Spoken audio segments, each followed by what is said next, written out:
Hey guys, Ash here. Just a heads up, this video will contain spoilers for Power Rangers Dino Fury Season 1, so if you don't want to get spoiled because you're keeping up with the US airings and not the international spoilers, this video definitely will contain spoilers, so click off this video while you can if you don't want to get spoiled. But with that said, on with the video, and I hope you guys enjoy it.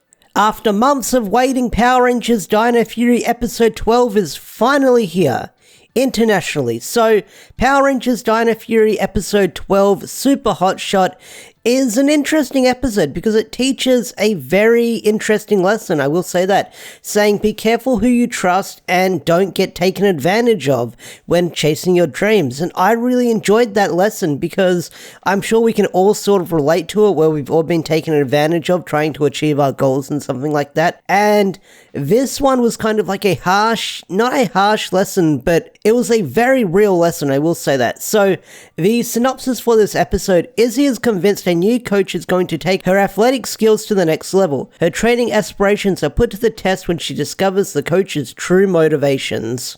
So, episode 12 is an Izzy-focused episode, and once again, gotta give another round of applause for Tessa as her performance as Izzy. I freaking love her performance as this character, but the character Izzy has a lot of growth in this episode, learning how to be careful who you trust and not to be taken advantage of when chasing your dreams, like I said. So, I really do like the lesson that this episode pushes towards its audience, and I enjoyed that quite a fair bit. But I do like how Izzy sort of handled the situation, learning about the revelation of Coach Bella being a scumbag, and she wants to buy the watch from her friend, and at the end of the episode, she's willing to teach everyone for free because she wants to help everyone get to the top and become good athletes. So I really do like the character development that Izzy got in this episode. And it's also kind of setting up for the next episode where we get to introduce to Fern again. And the introduction to meeting Fern again was kind of weird because Izzy says, I haven't seen you since Spanish class, or since you dropped out of Spanish class. But she also asked, how's the ankle, referring to episode 5. So I guess she dropped out of Spanish class between episode 5 and now. I'm not entirely sure, but it's a good setup because we're introduced to Fern, we're introduced to Adrian, so it's going to be setting up for next week, not next week's episode, for episode 13 moving forward. So let's talk about Coach Bella, because this character was kind of a scumbag. Right off the bat, you can tell that something is up with this character, with how she treats her gym participants. Is that the word I'm looking for? Her athletes? I don't know what word to use. Gym contenders. I don't know, I'm lost for words, but you can tell that this character is definitely in it for the money. And when you first meet her, she's like, there's 3 things I need from you: commitment, commitment, commitment. And I really wanted to go with the joke saying, there's 3 things she needs from you: those 3 digits on the back of your credit card. Old meme. But yeah, like this character, you can tell, and there's this one moment that made me just hate this character, which I guess is a good thing, and the writers are making hate this character for what their actions are, and that is one of the characters, Adrian, who can't afford a uniform. He can afford the gym membership, but he can't afford the uniform because everything's a little bit too pricey here.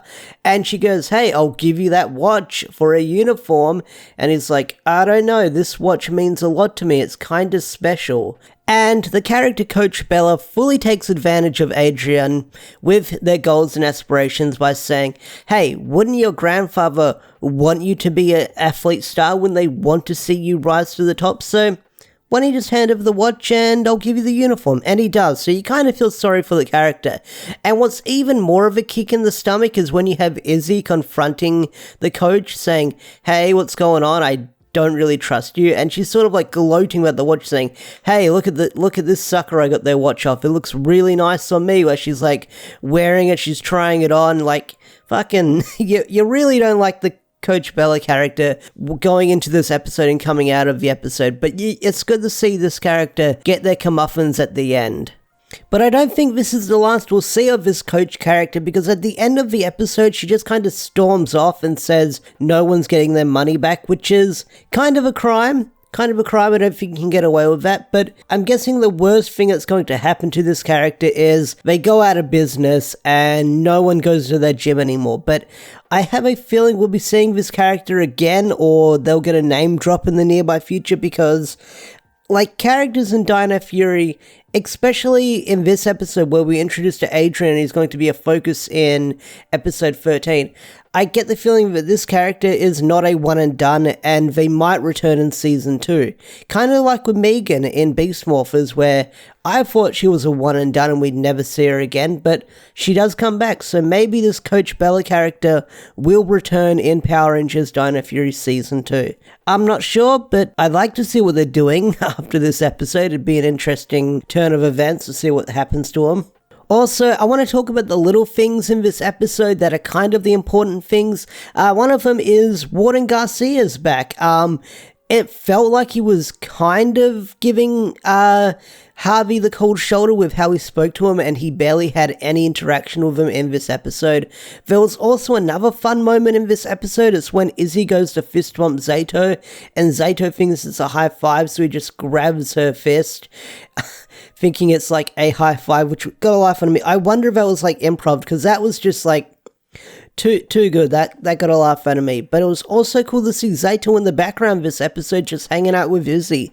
That was really cool as well. Like, you get to see him destroy a punching bag after training so much, which was also a really cool moment. It also sort of set the lights going off to show that the coach was kind of a bad person. Alright, now let's talk about the villains, because the villain's idea in this episode, like episode 9 Cutoff, this was another interesting idea that I feel like could have lasted more than one episode, because I do like the ideas that these villains have in Dino Fury compared to like season 1 of Mighty Morphin, where Rita Repulsa just sent a bunch of putties down to mess up like a float and just make Kimberly sad. Like, they had a legit good plan, these villains, and that is hacking the Dino Fury hotline, or the Power Rangers hotline, so that way when someone calls up about a Sporex beast, the villains will get the call about it and not the Rangers. So that's a really good plan, and once again, we get to see my boy Slifer, and we get to see him digging through trash. Once again, I love Slifer. Another amazing performance from Campbell Cooley. I'm glad that Slifer is going to be sticking around through this season, and hopefully season 2, depending what happens moving forward, because Slifer is such a fun character on screen. We also get to see a Sporex beast called Fogshell, who makes a lot of shell puns and seafood puns, which is always a lot of fun, and always Mucus cracking jokes. But I really like the idea of this villain plot that they had. It sucks that it was like one and done, because like I said, the villains in Dino Fury always have an interesting plan up their sleeves moving forward, and I'm curious to see what they're going to be doing next week, because I feel like the Dino Fury villains always think above and beyond when planning stuff out. Anyway guys, that's my review of Power Rangers Dino Fury episode 12. Overall, I enjoyed the episode and I thought it was really good, and I can't wait to see what else Dino Fury is going to do moving forward, because I've heard it's going to be a crazy season, and I'm excited to see what is going to happen next as this season goes on. So with that said, I'm going to bring this video to a close. If you enjoyed this video, hit that like button, subscribe to the channel if you're new, don't forget to turn on all notifications so you never miss a beat. Special thanks to all the members such as Swaggerfor and Andrew McCoyle. If you want to get your name shouted at the end of every video, hit that join button down there, or join the Patreon so you can have your name in the credits of every video, or shouted out like these guys over here. With that said, thanks for watching and have a wonderful day or night. Bye!